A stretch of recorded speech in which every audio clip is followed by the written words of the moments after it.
स्वागत है आपका। आप देख रहे हैं इंडिया न्यूज। मैं हूं पिंकी धनखड़, आपके साथ खबरों के खास बुलेटिन की शुरुआत करेंगे। इंडिया गठबंधन को लगा है अब बड़ा झटका। टीएमसी का अकेले चुनाव लड़ने का ऐलान कर दिया है। 2026 बंगाल विधानसभा चुनाव में अकेले लड़ने की घोषणा की है। कांग्रेस के पास बंगाल में कुछ भी नहीं है, ममता बनर्जी ने यह कहा है। टीएमसी ने 2024 लोकसभा चुनाव भी अकेले लड़ा था। और अब सोचिएगा जरा, दिल्ली में आम आदमी पार्टी और कांग्रेस ने अलग अलग चुनाव लड़ा, उसके बाद अब टीएमसी ने बड़ा ऐलान कर दिया है और कांग्रेस को इससे बड़ा झटका लगा है। बड़ी बात यही है कि इंडी अलायंस का गठन हुआ और उसके बाद कई बैठकें हुई। इंडी अलायंस ने पूरी तरीके से कोशिश की कि एक साथ रहेंगे, एकजुट रहेंगे और भारतीय जनता पार्टी को हराएंगे।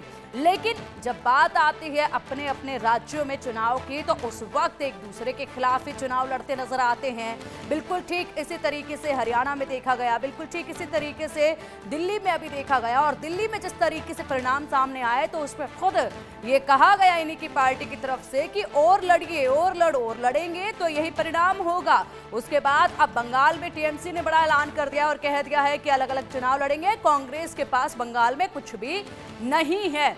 सोचिएगा जरा, लोकसभा चुनाव भी उन्होंने अकेले लड़े थे, उसके बाद अब विधानसभा चुनाव को लेकर भी ये बड़ा ऐलान कर दिया है और इसी से कांग्रेस को बड़ा झटका लगा है। अब कांग्रेस क्या इस पर स्टैंड रखता है, या फिर ये माना जाए कि इंडी अलायंस सिर्फ अब एक नाम रह गया है, बाकी पार्टियां इससे सब अलग हो चुकी हैं। क्योंकि यहाँ पर अब आम आदमी पार्टी और कांग्रेस के बीच में जो लड़ाई दिल्ली में देखी गई थी, जिस तरीके से आरोप प्रत्यारोप लगा था, बिल्कुल ठीक वैसा ही अब होने जाएगा बंगाल में।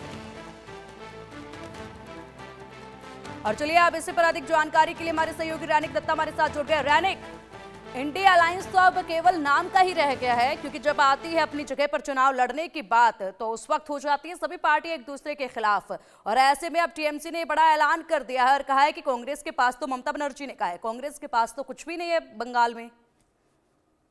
हाँ, एकदम ही देखिए, एकदम टीएमसी की तरफ से इसके पहले भी स्पष्ट कर दिया गया था और अभी भी फिर से स्पष्ट कर दिया गया है कि तृणमूल कांग्रेस की तरफ से 2026 का जो विधानसभा इलेक्शन होने जा रहा है, ये विधानसभा चुनाव में तृणमूल कांग्रेस अकेला ही लड़ाई करेंगे। इंडी अलायंस जो था, इंडी अलायंस के साथ तृणमूल कांग्रेस नहीं रहेंगे। और इसके पहले अगर देखा जाए तो लोकसभा इलेक्शन के टाइम पर भी देखा गया था कि तृणमूल कांग्रेस की तरफ से एकदम स्पष्ट कर दिया गया था कि इंडी अलायंस के साथ वो लोग एक साथ में नहीं लड़ेंगे, वो इंडी अलायंस के खिलाफ में अकेले लड़ाई करेंगे। और अभी भी फिर से एक बार दिल्ली में जब चुनाव हुआ, दिल्ली चुनाव में जब जो इंडी अलायंस में कोई संपर्क नहीं था, कांग्रेस और आम आदमी पार्टी दोनों अलग अलग लड़ाई किए थे, कॉन्टेस्ट किए थे। और इसी को देखते हुए सबका एक ही नजर था कि 2026 का जो इलेक्शन आने वाला है, जो चुनाव होने वाला है पश्चिम बंगाल में, क्या उस चुनाव में इंडी अलायंस में ममता बनर्जी का तृणमूल कांग्रेस रहेगा। और इसका ही जवाब अभी टीएमसी की तरफ से स्पष्ट कर दिया गया है। टीएमसी की तरफ से एकदम बोल दिया गया है कि कांग्रेस के साथ वो लोग कोई जोट नहीं करेंगे, कांग्रेस के साथ वो लोग कोई इलेक्शन नहीं लड़ेंगे, क्योंकि कांग्रेस बंगाल में है ही नहीं। टीएमसी का कहना है कि बंगाल में कांग्रेस का कोई अस्तित्व ही नहीं है। और एकदम स्पष्ट कर दिया गया है कि तृणमूल कांग्रेस जो लड़ाई करेंगे, हर एक सीट में तृणमूल कांग्रेस के तरफ से कैंडिडेट दिया जाएगा और तृणमूल कांग्रेस खुद अकेला ही कॉन्टेस्ट करेंगे। ये अभी से ही डिक्लेयर कर दिया गया है तृणमूल कांग्रेस की तरफ से। बिल्कुल, अगर बात की जाए रैनिक, तो आप क्या लगता है आपको कि कांग्रेस की तरफ से इस पर क्या जवाब दिया जाएगा, किस तरीके से इस पर रुख रखा जाएगा? और ऐसे में जब चुनाव होंगे तो किस तरीके से इन दोनों पार्टियों का, टीएमसी और कांग्रेस का, वहां पर आपस में भिड़ंत देखी जाएगी? क्या जिस तरीके से दिल्ली में हुआ, बिल्कुल वैसे भिड़ंत वहां पर भी देखी जाएगी? क्या कांग्रेस ने आम आदमी पार्टी को सिर्फ नुकसान पहुंचाने का काम किया और बिल्कुल अब बंगाल में भी स्थिति वैसी बनती नजर आ रही है? हाँ, एकदम ही देखिए, कांग्रेस की तरफ से तृणमूल कांग्रेस के अगेंस्ट में ही कैंडिडेट दिया जाएगा, जैसे कि पहले भी दिखा गया था। ये लोकसभा इलेक्शन के अगर देखा जाए तो लोकसभा इलेक्शन में भी कांग्रेस और सीपीआईएम दोनों मिलकर एक साथ जोट किए थे। उस जोट में दोनों की तरफ से कैंडिडेट दिया गया था। और फिर से 2026 साल में भी वैसा ही हो सकता है, या तो कांग्रेस अलग से जो कैंडिडेट वो दे सकते हैं विधानसभा चुनाव के लिए। अगर देखा जाए तो दिल्ली में जिस तरीके से कांग्रेस इफेक्टिव हुआ था आम आदमी पार्टी के लिए और आम आदमी पार्टी के खिलाफ में बहुत सारे वोट आम आदमी पार्टी का वो कांग्रेस के खाते में चले गए थे। ठीक वैसा ही सिचुएशन बंगाल में भी हो सकता है, क्योंकि तृणमूल कांग्रेस के साथ जोट नहीं चलेगा और इंडिया अलायंस का कोई गठबंधन बंगाल में नहीं दिखाई देगा। और इसमें तृणमूल कांग्रेस और कांग्रेस दोनों अलग अलग ही कॉन्टेस्ट करेंगे 2026 में, ऐसा एकदम स्पष्ट हो चुका है। और कांग्रेस की तरफ से इस बार को इस घटना को लेकर ये बयान को लेकर अभी तक कोई प्रतिक्रिया नहीं आया है, मगर दूसरी तरफ कांग्रेस का सूत्र के हवाले से जो खबर है कि कांग्रेस अकेला चुनाव लड़ने के लिए तैयार है और कांग्रेस अकेला ही 2026 का जो विधानसभा चुनाव है वो विधानसभा चुनाव में कॉन्टेस्ट करेगा।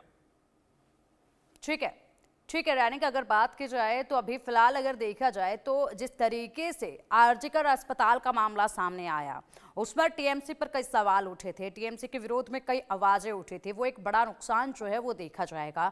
और इसी के साथ ऐसे तमाम मुद्दे जो है बंगाल में गरमाए हुए रहे थे जिसका नुकसान तो टीएमसी को भुगतना पड़ेगा, लेकिन ये जो आपसी अंदरूनी लड़ाई चलती है इसको लेकर भी कहीं ना कहीं आंच आती है और पार्टी को बड़ा नुकसान झेलना पड़ता है। वहीं अगर बात की जाए तो अगर यहाँ पर राहुल गांधी या कांग्रेस के आला कमान जो है वो मनाने की कोशिश भी करते हैं ममता बनर्जी को, तब भी लगता नहीं है कि वो अपनी बात से हट जाएंगे, क्योंकि वो हमेशा अपनी बात पर अड़िग रहती हैं। हाँ देखिए, एक तरफ आरजीकर का मामला बोले और जो बंगाल का करप्शन का जो घटना, ये सबको लेकर एक तरफ टीएमसी की तरफ से प्रेशर बनाया जा रहा है, लगातार प्रेशर क्रिएट हो रहा है टीएमसी के खिलाफ में। मगर ये सिचुएशन का फायदा दूसरा पार्टी उठाना का कोशिश भी अगर करना चाहे तो ममता बनर्जी उसमें राजी नहीं होगा। यानी आप जैसे बोल रहे हैं कि कांग्रेस का जो हाईकमांड की तरफ से अगर ममता बनर्जी को अपील किया जाए या ममता बनर्जी के साथ एक साथ गठबंधन से वो लोग लड़ाई करना चाहे, ये सिचुएशन भी अगर क्रिएट हो तो एकदम स्पष्ट हो चुका है कि ममता बनर्जी हो या तृणमूल कांग्रेस एक साथ इंडी गठबंधन के साथ इस पश्चिम बंगाल चुनाव में लड़ाई करने के लिए तैयार नहीं होंगे। इसके पीछे कारण है कि तृणमूल कांग्रेस जो है उनका जो सिचुएशन बंगाल में वो अभी एक स्टेबल सिचुएशन में आ चुके हैं, क्योंकि आरजीकर का घटना के बाद भी जो बाई इलेक्शन हुआ था उस बाई इलेक्शन का रिजल्ट में भी 6 कॉन्स्टिट्यूंसी में 6 जगह में तृणमूल कांग्रेस का जीत हुआ था। और ये सिचुएशन में तृणमूल कांग्रेस बिल्कुल अब देखना होगा रैनिक कि इस बार के चुनाव में किस तरीके से उथल पुथल जो है वो पार्टियों में मचती है, और ऐसे में जो बड़े ऐलान जो बड़े कटाक्ष अभी से देखे जा रहे हैं दिलचस्प होंगे बंगाल के भी चुनाव। बहुत शुक्रिया आपका इन तमाम जानकारियों के लिए। और चलिए अब बात करेंगे कि आखिरकार पंजाब में आम आदमी पार्टी को किस बात का डर है।